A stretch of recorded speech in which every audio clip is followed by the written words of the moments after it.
Hi, with the animation you are seeing on the screen, let's learn the working of a hydraulic cylinder and how it works as the direction of a oil flow control valve is being changed.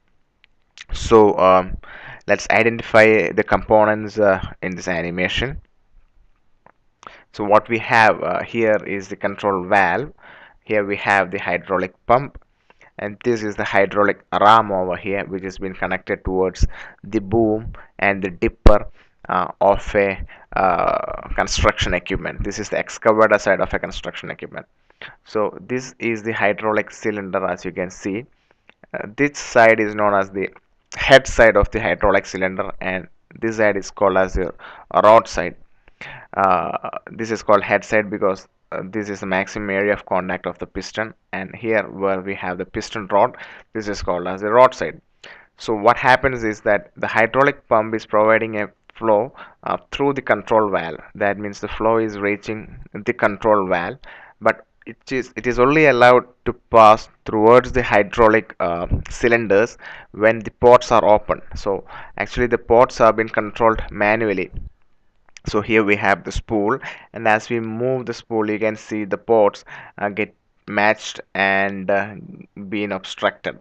So what happens is that as the operator turns the spool like this, the hydraulic line with the control valve matches over here.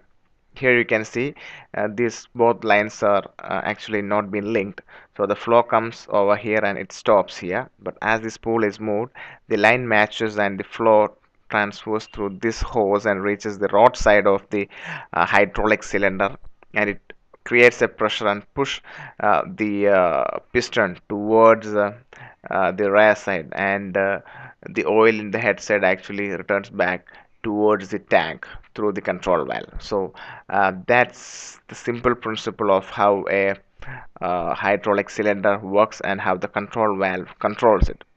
So the control valve and the pump is actually doing the function of a human heart. So this is our heart over here. So this is simply actually supplying the blood towards our hand, and actually takes back it towards the heart. So the heart is working like a pump and a control valve, because our heart has pump like it's pumping the blood, and also it has valves inside. So it's almost doing the same function of a control valve and a hydraulic pump in a construction equipment.